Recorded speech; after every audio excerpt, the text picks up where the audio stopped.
"You're wasting your time with that girl. She'll never amount to anything." Those were the exact words my father spat out about my daughter Ellie when she was just 14. I still remember how his cold stare cut through the room that Christmas dinner, how Ellie's shoulders slumped as she quietly excused herself from the table. 5 years later, when she slid that paycheck across my father's mahogany desk, the look on his face was worth every tear she'd ever shed. But I'm getting ahead of myself. Stay with me until the end to discover how my daughter transformed from a teenager labeled worthless into someone who silenced her grandfather with just a piece of paper, and why that moment changed our family forever. Welcome to Plot Twist Life, where we share real stories of triumph, resilience, and unexpected turns that life throws our way. If you're new here, hit that subscribe button right now to join our community of storytellers and truth seekers. Today's story is deeply personal, a journey through family judgment, hidden potential, and the sweetest kind of vindication. Let's dive in. I never thought my own father would become the villain in my daughter's story, but looking back, I should have seen it coming. My relationship with my dad had always been complicated. Harold Thompson, successful businessman, respected community leader, and impossibly difficult father. A man who measured a person's worth by their academic achievements, career prospects, and most importantly, their financial success. Growing up in his household meant report cards scrutinized for anything less than A's, and conversations that felt more like performance reviews than family discussions. When I married Lisa, who came from a working-class family and chose to become a kindergarten teacher, instead of pursuing a more prestigious career, my father made his disappointment clear. "You could have married someone with ambition," he told me the night before my wedding. I married her anyway, and it was the best decision of my life. Then came Ellie, our beautiful, creative, free-spirited daughter. From the moment she could hold a crayon, it was obvious that Ellie was artistic. While other kids were learning their ABCs, she was creating elaborate worlds with her drawings. My wife and I were amazed, but my father saw things differently. "Art is a hobby, not a career," he'd say, whenever Ellie proudly showed him her latest creation. "You need to focus on real subjects." I still remember Ellie's 8th birthday. She'd asked for a professional art set, pastels, watercolors, sketch pads, the works. Lisa and I bought it for her, wrapped it beautifully, and watched her eyes light up when she opened it. My father arrived late to the party with a mathematics workbook and a financial literacy guide for children. "These will actually help you in life," he said, barely glancing at the art supplies she was already exploring. I should have said something then. I should have stood up for my daughter. But years of conditioning under my father's critical eye had left me with a paralyzing fear of confrontation with him. So I just smiled awkwardly and changed the subject, watching the light dim just a little in Ellie's eyes. As Ellie grew into her teenage years, her artistic talents blossomed, but so did her struggles in traditional academics. Math was particularly challenging for her. She would spend hours at the kitchen table, tears of frustration staining her homework as she tried to understand concepts that just wouldn't click. Lisa and I hired tutors, tried different learning approaches, but Ellie's math grades remained stubbornly average. My father, of course, saw this as a personal failure, both Ellie's and ours as parents.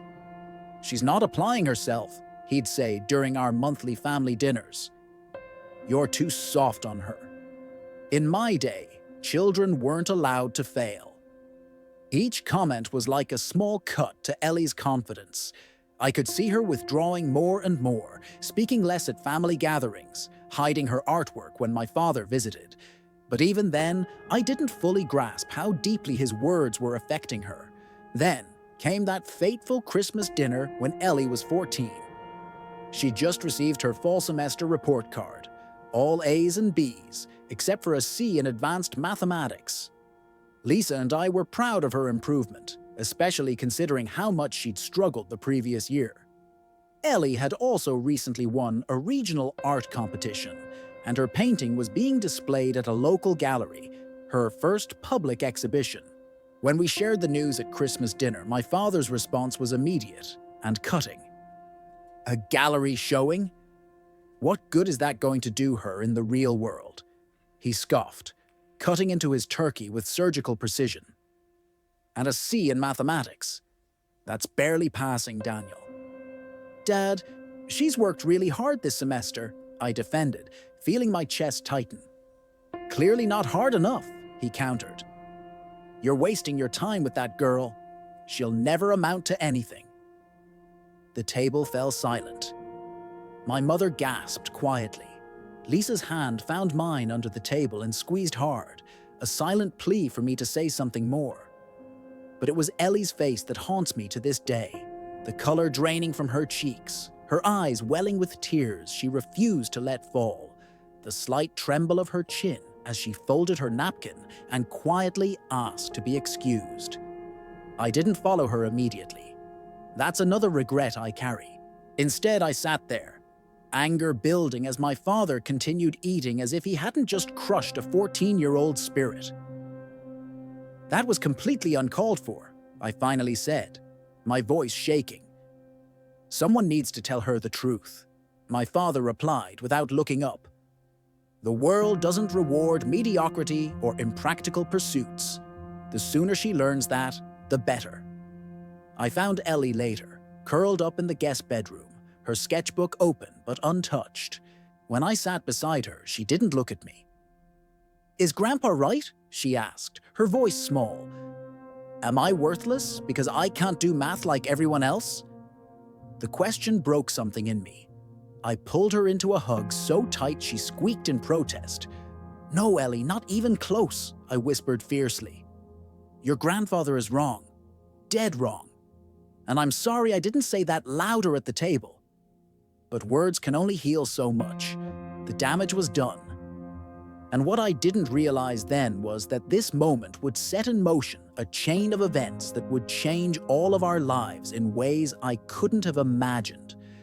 The months following that Christmas were some of the hardest in our family's life. Ellie, once bubbly and eager to share her artwork, became withdrawn. Her sketchbooks gathered dust. Her grades began to slip, not just in math, but in all subjects. The guidance counselor called us in for a meeting in February. Ellie seems to have lost her motivation, Mrs. Reynolds explained gently. When I ask her about college plans or her future goals, she just shrugs and says, it doesn't matter anyway. Lisa and I exchanged worried glances. This wasn't our daughter, our dreamer who had once filled notebooks with colorful visions of her future art studio, who had researched art schools since she was 12. We tried everything, therapy, encouragement, even limiting contact with my father. But the damage seemed deeper than we'd realized. The worst part was walking past her bedroom late at night and hearing muffled sobs, knowing she was crying herself to sleep, but not knowing how to fix what had been broken. The turning point came unexpectedly during spring break of Ellie's freshman year. Lisa's brother, Uncle Mike, came to visit. Unlike my side of the family, Mike was a free spirit, a former corporate lawyer who had quit the rat race to start a small graphic design company. He'd always had a special bond with Ellie, recognizing her artistic talent from an early age. During his visit, Mike noticed Ellie's subdued demeanor and the absence of her usual artistic enthusiasm. One evening, after Ellie had gone to bed, he confronted me in the kitchen. What happened to my niece? He demanded. The kid who used to bombard me with art questions every time I visited. When Lisa and I explained the situation with my father, Mike's face darkened with anger, then softened with determination. Your dad is living in the past, he said firmly. The creative economy is booming. Digital artists, UX designers, creative directors, these people make six figures doing what they love. Ellie has the raw talent. She just needs the right direction. The next morning, Mike asked Ellie to help him with a small project for one of his clients, a logo redesign for a local business. Initially reluctant, Ellie eventually agreed, if only to please her favorite uncle. I'll never forget walking into our home office that afternoon and seeing Ellie hunched over Mike's tablet, completely absorbed in the design process. There was a spark in her eyes I hadn't seen in months. "She's a natural with digital design tools," Mike told me later. "Picked them up faster than some of my college interns." Before he left, Mike made Ellie an offer, a summer internship at his design firm in Chicago. Paid, he emphasized, because real talent deserves real compensation. The change in Ellie wasn't immediate, but it was profound. She began researching digital art and design.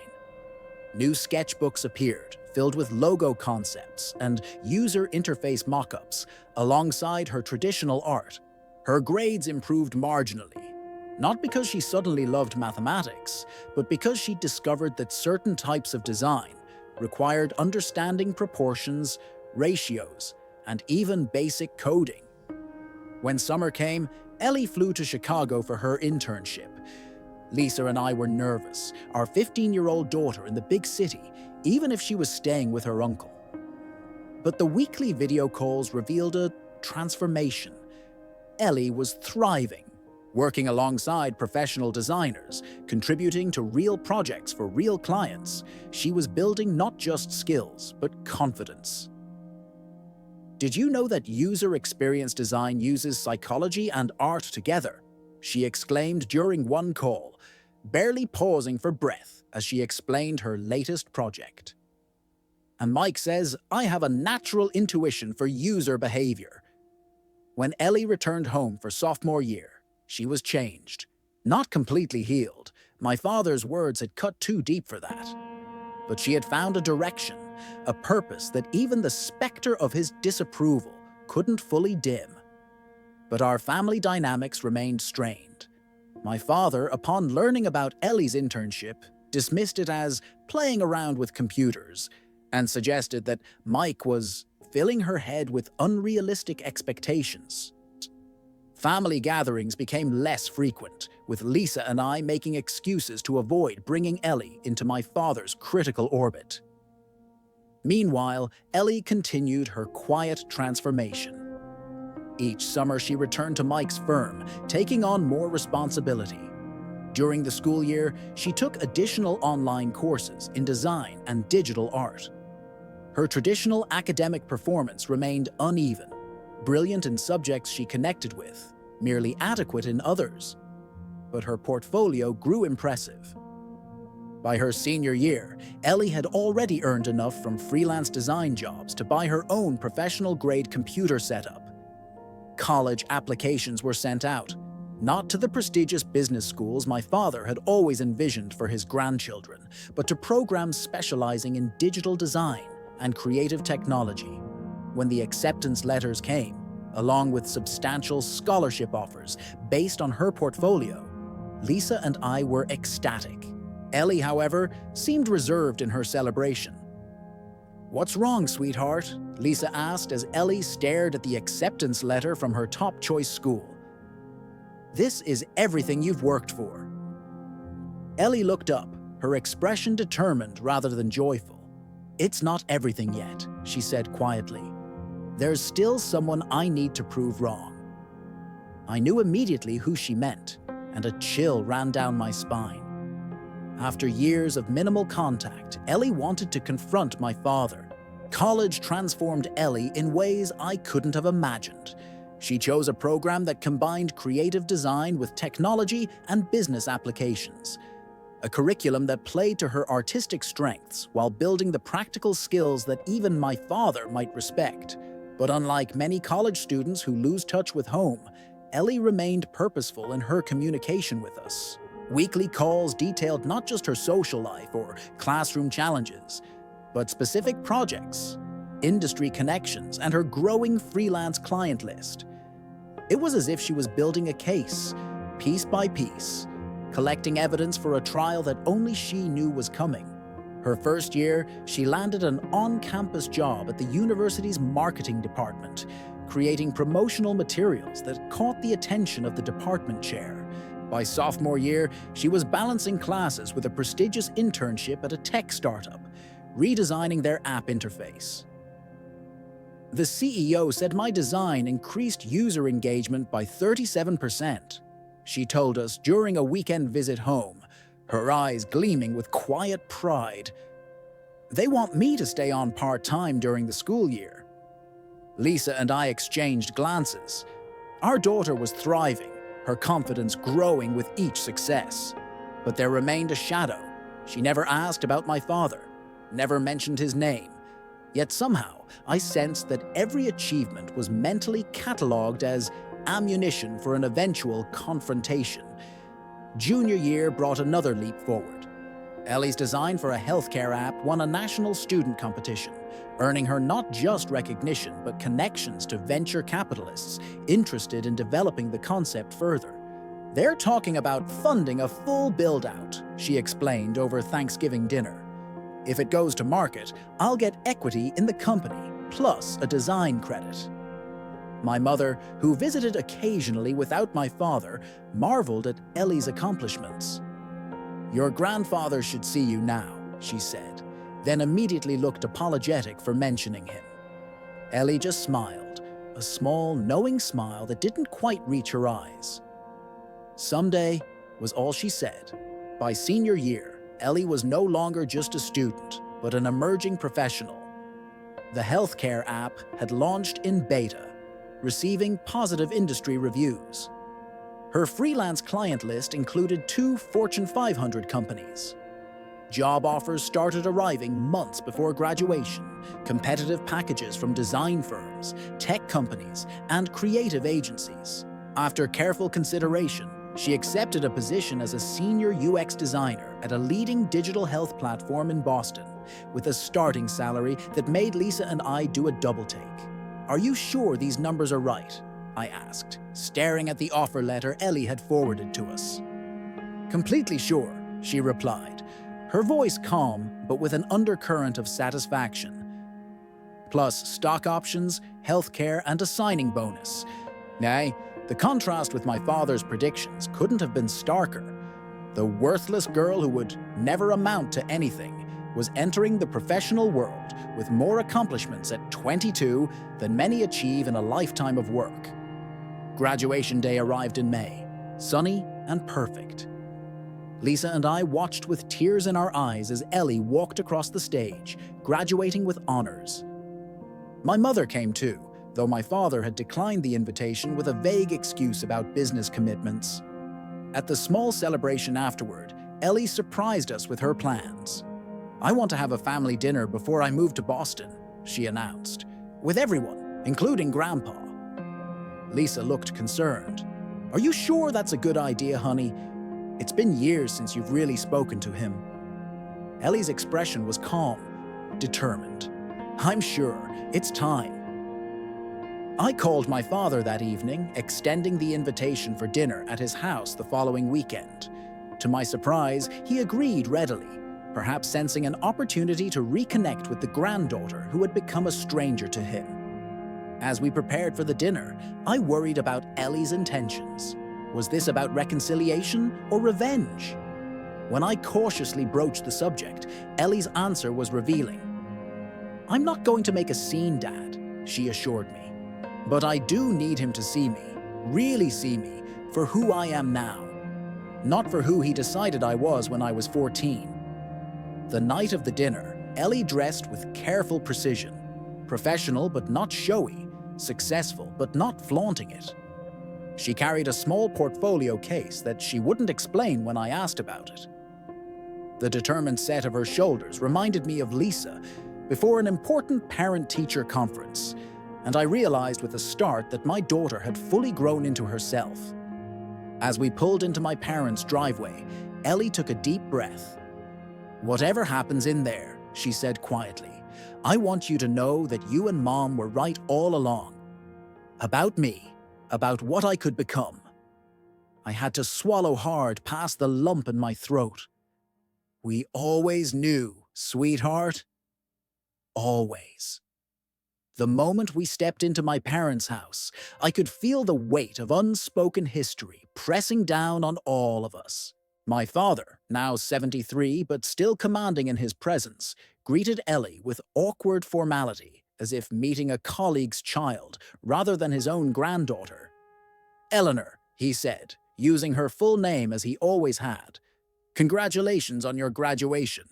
"Thank you, Grandpa," she replied, her voice steady. "It's good to see you." Me? Dinner was a strange affair. My mother and Lisa carrying most of the conversation. My father asking occasional questions about Ellie's job plans with the detached interest of a distant acquaintance. Ellie answered politely but briefly, volunteering little. It wasn't until dessert was served that my father finally addressed the elephant in the room. "Your grandmother tells me you've accepted a position with some sort of computer company," he said, fork poised over his apple pie. "I hope it provides adequate stability." I tensed, recognizing the dismissive tone that had crushed Ellie's spirit years ago. But Ellie just smiled. "Actually, Grandpa, I'd like to show you something in your office after dessert, if that's okay. A professional matter I'd value your opinion on." My father looked surprised but nodded, perhaps pleased at what he perceived as deference to his business acumen. After dessert, he led Ellie to his home office while the rest of us cleared the table. I watched them go with a mixture of anxiety and curiosity. 15 minutes later, they still hadn't returned. Lisa squeezed my hand. "Should you check on them?" I was about to agree when the office door opened. Ellie emerged first, her expression calm but with a hint of something I couldn't quite place. Not quite triumph, not quite sadness, but something in between. My father followed, and I was shocked by his appearance. His face was flushed, his usual commanding posture slightly diminished. He looked at me, then at Ellie, then back at me again. "Your daughter," he said, his voice uncharacteristically unsteady, "is quite remarkable." Later that night, after we'd returned home, Ellie finally told us what had happened in my father's office. She'd come prepared not for a fight, but for something more powerful, a reckoning. "I showed him my job offer first," she explained, curled up on our living room sofa. The salary, the benefits, the role. He tried to look unimpressed, but I could tell the numbers surprised him. But that wasn't all. Ellie had then taken out her portfolio and walked my father through her professional journey. The award-winning app design, the client testimonials, the projects that had real-world impact on healthcare accessibility. I showed him the analytics on how my designs increased user engagement and revenue for clients, she continued. I spoke his language: ROI, market impact, profit margins. My father, ever the businessman, had started asking more detailed questions. His interest clearly piqued despite himself. Then came the moment that changed everything. Ellie had placed a check on his desk, her first signing bonus from the company, made out to her with a sum that even my successful father had to respect. I told him that this was just the beginning. Ellie said, her voice steady, that the worthless girl he dismissed at 14 had turned her creativity into a career more lucrative and fulfilling than he could have imagined. But what Ellie did next surprised even me. Instead of twisting the knife, she'd taken a deep breath and said something unexpected to my father. I told him I didn't come to throw my success in his face, she explained to us. I came because his opinion had shaped me. Not in the way he intended, but it shaped me nonetheless. His words had been both my greatest wound and my strongest motivation. My father, for perhaps the first time in his life, had been rendered speechless. Then I told him that despite everything I was grateful, Ellie continued, tears finally welling in her eyes. Not for the hurt, but for the fire it lit. I told him that I still wanted him in my life, but only if he could see me for who I really am, not who he thought I should be. The silence that followed had stretched between them, until my father did something completely out of character. He stood up, walked around his desk, and asked if he could hug his granddaughter. "He apologized, Dad," Ellie said, wiping away a tear.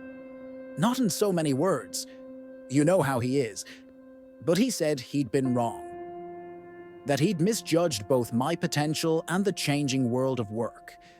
That he was proud of me." The following weeks brought small but significant changes. My father began sending Ellie articles about design and technology, his way of showing interest in her world.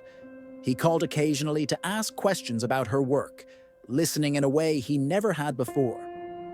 For her birthday, he sent a premium digital drawing tablet with a note that simply read, "For your continued success. With admiration, Grandpa." 2 months later, when Ellie moved to Boston to start her new job, my father insisted on helping financially with her apartment setup. An investment in a proven performer, he called it, but the pride in his voice was unmistakable. The full reconciliation didn't happen overnight. Years of hurt couldn't be erased with a single conversation. But something fundamental had shifted. My father, who had spent a lifetime judging others through the narrow lens of traditional success, was learning to see value in different paths. And Ellie, who had carried the weight of his disapproval for so long, was finally free of its burden. A year into her new position, Ellie was promoted to lead designer with an even more impressive compensation package. When she called to share the news, my father was the first person she wanted to tell after Lisa and me. At Thanksgiving that year, 5 years after the Christmas dinner that had changed everything, our family gathered once more. As we sat around the table, my father raised his glass in a toast. "To Ellie," he said, his voice gruff with emotion he still struggled to express. "Who taught this old man that worth isn't measured by the yardstick you expect, but by the impact you create? I was wrong, and I have never been happier to admit it." Ellie reached across the table and squeezed his hand. "To second chances," she added softly, "and to finding worth in being exactly who you are." As I looked around at my family, at my brilliant daughter who had turned wounds into wisdom, at my father who had found the courage to change, I realized that this was perhaps the greatest success story of all. Not the impressive paycheck or the prestigious job, but the healing of a family that had once been fractured by judgment and expectations. Ellie had proven her worth not just to my father, but to herself. And in doing so, she had given all of us a priceless gift: the permission to define success on our own terms. Sometimes the greatest plot twists in life aren't about dramatic external events, but about the quiet revolutions that happen within us and between us. Ellie's journey from a teen crushed by her grandfather's judgment to a confident professional who commanded his respect wasn't just about proving him wrong. It was about finding her own path and healing old wounds along the way. If you've ever been told you weren't enough, if someone has ever dismissed your dreams or measured your worth by the wrong metrics, I hope Ellie's story reminds you that other people's limitations shouldn't become your own. Your value isn't determined by those who can't see your potential, but by your courage to pursue it anyway. If this story resonated with you, please hit that subscribe button and join our Plot Twist Life community. Share your own experiences in the comments below. I read every single one. And remember, sometimes the most powerful statement you can make isn't telling someone they're wrong. It's showing them, through your success and your grace, that they never truly saw you in the first place. Until next time, keep writing your own plot twists.